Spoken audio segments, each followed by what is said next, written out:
Shamar kafuun dhaggeeffattoota hordoftoota YouTube saaraa jalatti argamtan akkam jirtu nagaa keessanii nagaa waaqayyoo lafoo isin jirtan isin kabaayatu akkam jirtu dhaggeeffattoota koo jaalatamtoota koo isin jaaladha isin kabajaa nagaa keessanii bakka nagaadhaan dhuftan isin jechuu jaaladha. Egaa saaraan tuubiyaa akkuma kanaan dura dubbadhu jechuudha. Manni saaraadha mana namoota hundaatii kan loqodaan kan gandaan kan bifaan kan amantiidhaan naman kun manni mana saaraatii namni kamiyyuu ol seeneetti boqochuu ni danda'a. Nooraa isin jechuu jaaladha. Egaan obboleewwan koo asumaan maatii kan naaf hin ta'in jechuudha. Maatii naa ta'uudhaan akkana jajjabeessitan kabajaadhaan isin gaafadha. Kanneen maatii naa taatanii jirtan immoo jechuudha laayikii gochuudhaan sheerii gochuudhaan akkana bukkee dhaabattan akkana jajjabeessitan yaadotaa fi qeeqa jiru yoo jiraate jechuudha koomentii jalatti barreessuudhaan gaaffii yoo qabaattan na gaafachuudhaan yoo dogongorri jiraate kana sirreeffadhu saariyyee naan jechuudha. Isiniif na boomaman isiniin jira gaggaaliiwwan gaggaariiwwan koo naa barreessaan isiniin jira. Egaa kanuma ta'ansuudhaan jechuudha har'a waan tokko qabadhee dhufee wanta salphaadha jedhamee yaadamudha. Innis maalidha akkuma beekamu jechuudha akka kanaan dura isinitti dubbadhe sana amma yeroon kun keessatti yeroon itti gara biyyaa galuu jechuudha. Gara biyyaatti galuudhaaf ganaa karaa dheeraarra deemaa. Karaa dheeraa kanarra yeroo deeman wantoota ta'an eenyuyyuu hin beeku jechuudha. Waaqayyo bichaatu beeka. Kana laalchisee jechuudha. Asumaan jechuudha. Namoonni akka tasaa jechuudha deemsa YouTube keessatti natti gootanii natti qoramtanii jirtan. Adaraa keessan isiniin jedhaa dhiifama naaf godhaa isiniin jechuu jaalladha. Adaraa keessan galfata. Karaa YouTube bichaa osoo hin taane jechuudha. Namoonni callistanii natti aartan faan yoo jiraattan. Saaraa kana ijumaan argaa baanii jibbisiisaa mannaa jettee yoo jiraattan.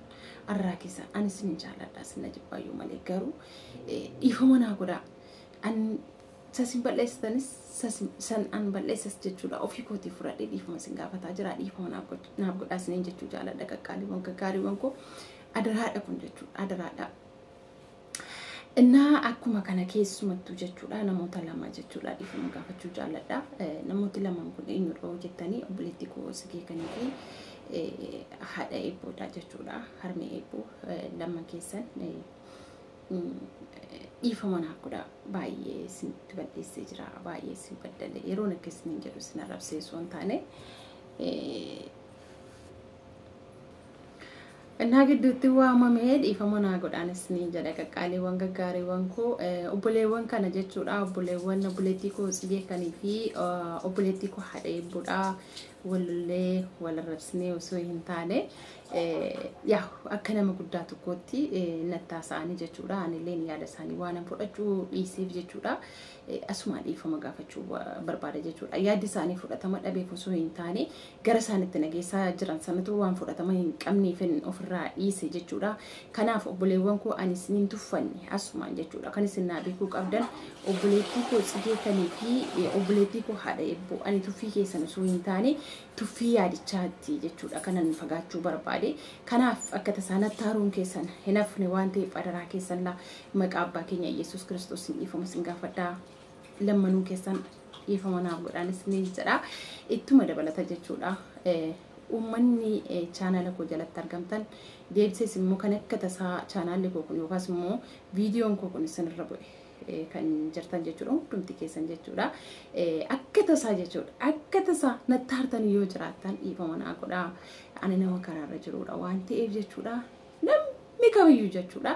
Natti qabamee gara biyya kootii galuu hin barbaadu. Natti aaree gara biyya kootii galuu hin barbaadu. Natti gaddee karaarra deemuu hin barbaadu. Karaan koo yaqannaan dihuun maalennoo hundumti keessan immoo naaf kadhadhaan isiniin jedha. Deebisees ammas immoo jechuudha. Karaan koo akka bareeduu fi hunduma keessan dhiifama isin gaafadhee jira. Adaraa keessan warreen musliimaa jechuudha. Maqaa rabbiitiin dhiifama isin gaafadhee jira. Warreen kiristaanaa immoo jechuudha. Maqaa Yesuusiin dhiifama isin gaafadhee jira. Namni kamiyyuu jechuudha. Amantii kamiinuu hordofu kan natti gaddee jiru garaa isaa keessatti jechuudha. Kan natti aaree jiru baasee dubbachuu kan hin dandeenye callisee kan natti gubatu yoo jiraate adaraa keessan maqaa isichattiin jaallattan warreen musliima maqaa rabbiitiin isin qabee jira. Warreen akkuma kan kiristaanaa immoo maqaa Yesuus Kiristoos isicha du'ee du'a mootee ka'eetiin isin qabee jira. Dhiifama naaf godhaan isiniin jechuu jaalladha. Egaan asumaan jechuudha. Obboleewwan koo ani deemuudhaaf hin deema jechuudha. Yoo waaqayyo na gargaare borooleef isaan deema jechuudha. Abbaan koo na gargaare. Kanaaf hundumti keessan jechuudha karaa koo waaqayyotti naa kennaa akka ta'amsinii danda'ametti jechuudha waaqayyoon naa kadhadhaa waaqayyo waan hundumaa koo akkanaaf mijeessu waaqayyo akkanaa wajjiniin ta'u akka ta'amsinii danda'ameen jechuudha daraa keessan naa kadhadhaa yaa waaqayyo fuula see dura bu'ii yaa waaqayyo wanti tokkollee see hin daangessinii lafa yaadda geessu jedhaati naa kadhadhaa daraa keessanii yaa nama kamiif iyyoo illee jallina yaaduu dhugaa waaqayyotu keessa koo argaa. Akkuma simbeettan jechuudha eenyumtu keessanuu na beektu jedheeti yaada akka taa'u namni natti bu'ee jalaan baqadha kun kennaa kooti jechuudha. Kanaaf iyyuu jechuudha amantii kamiin hordofaa kutaa kamiin ta'aayi karaa koo dabarsaatii waaqayyotti naaf kennaan isinii jechuu jaalladhaa waaqayyoon naaf kadhadhaayi deemees immoo jechuudha achumaan nafa osoo hin taane warreen seenaa gurguddaa wajjin dabarse kun gaariif gadhee wajjin dabarse kana wajjiniin achis deebi'ee maaddii akkuma kanaan dura maaddii tokkorraa waliin nyaataa turre maaddii tokkotti walii wajjin deebinee maaddii tokkorraa akka nyaannu jechuudha. Kanas naa kadhadhaa isinii jechuu jaalladha. Maaliifii namoonni baay'een argitanii jirtu jechuudha baay'een isaanii hin ba'u biyya ormaa keessaa gaafa ba'anii jedhan gara Itoophiyaa gaafa deemanii jedhan tasuma achiin hubatu jechuudha dhugaa anamma nagumtiin isaanii baay'ee naasaasaba jechuudha dhugaa waaqayyoodha silkiin isaanii hin daawwamin hojjetu jechuudha. Kanaaf jennaanii yeroo baay'ee jechuudha anillee kanan ta'an jedhu migarmaachuu nagargiin yaasaasibanyaan hindi ይሄንን ያህል akkuma kana wantu amma kana ulfaatuudha Itoophiyaan kun sa jedhamu jechuudha baay'ee na yaachisa waaqayyo immoo jechuudha akka amantii kootee kan na godhu nan beeka jechuudha akkanii akkuma kanatti jechuudha YouTube koos fayyadama isinii wajjinis wal argu dhugaadha waaqayyo akka haala naam jeessu nan beeka jechuudha kana hundumaa immoo gochuu kan danda'u jechuudha anaaf isiniini waaqayyoon naaf kadhadhaa akkan gidduu keessanii hin dhabamne jechuudha sa'aatii kamittuu barbaadanii akkana argattanitti jechuudha anis immoo hojii koo irratti jechuudha tikuratii kennee akka hojjechuu danda'u YouTube koo akka hin gadhiisne isiniin jechuu jaalladha kanaaf naa kadhadhaa daraa keessanii narraa hin fagaatinaa kadhannaa keessanii na bukkee dhaabadhaa isiniin jechuu jaalladha waan biraa isinirraan barbaadu እንግዲህ har'a kanatti nagaatti fayyaatti akka kanatti waliin haasofnaa deebi'ee gaafan gara biyya kootii ga'ee jedhus immoo nagumtii keessan waaqayyo na dhageessu nagumtii koos immoo na dhageessu waaqayyo isiniin jechuu jaalladha yoo waaqayyo haala naa mijeessee yeroo xiyyaara sana yaabuga viidiyoo son taani liiviin seena dheetiin jira yoo waaqayyo haala naa mijeessee neetworkiin koo naa hojjete jechuudha liiviisni waraabaa isinin afeera jechuudha hunduma keessan isinin afeera hunduma keessan jechuudha namoonni na jaallatanis namoonni na jibbitanis kottaa gaafa sana na shanya'an isinin jira namboo waayee dhugaa naboosisuun isaa namni waan biraaf osoo hin taane namni biyya ofiitti deemullee silaanuma gammada garuu gammachuun qaba garuu isinirraa xinnoo fagaachuu xinnoo waan tinina godheef hin bu'a malee maatii kootiin galaa beeksisa bakoo biyya kootiin galaa Itoophiyaa kanan baay'ee jaalladhu kanan baay'ee mararsiifadhu tingala waan ta'eefu nan gammada.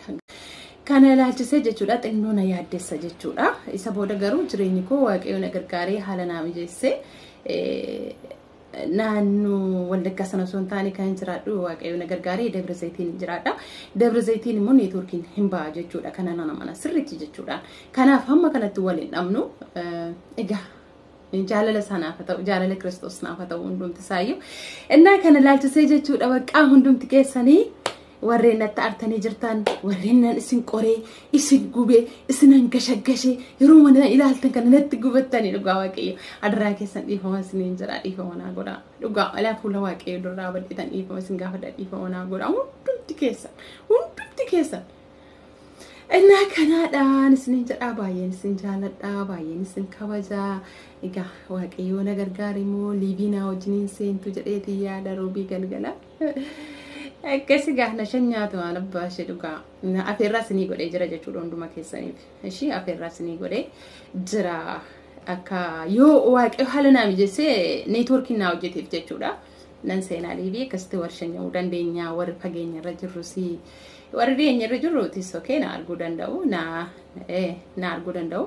garuu warri fageenya irra jirtan namoonni na jaallatan hundi keessanii jechuudha afeeramtanii jirtu liivii yoon seena ta'ee liivii irratti akka argamtanis ni jira roobii galgala jechuudha kana fakkaata yeroon xiyyaara sana lixee kana jedha ol ba'uuga silaa ol ba'uun koo namni gaafa sana yaa waaqayyo gooftaa macaadhe olin bayan jedha gaafas tugaa naa kasiidha dhiisaa kalaama onneen koo yuunuu ginatumaa jirti kana fakkaata ijoollee keenyaanis ni jedha wanti naaf illee hin jiru baqqaa har'umaan kana iyyuu jechuudha wayyaan uffadhu qamisii uffadhee isinii waraabaa jira miqnaatu hin jiru baqqaa wanti hundumtuu likkii isaa qabatee jira kanan isinin jaaladha isinin mararsiifadha naaf jiraadhaa darbaa deemaa hundumti keessan I love you so much namoonni viidiyoo kan argitan hundumtuu chaanala keessan jalatti sheerii godha namni kamiyyuu akka gaafa roobiitti dhufee naa wajjiniin hirmaatuuf jechuudha nagaggeessuuf jechuudha daraa keessan sheerii godhaan isiniin jechuu jaaladha nagaatanaa ta'a ulfaadhaa eebbifamaa isinin jaaladha warra na jaallatanis isinin jaaladha warra na jibbitanis isinin jaaladha dhugaa waaqayyo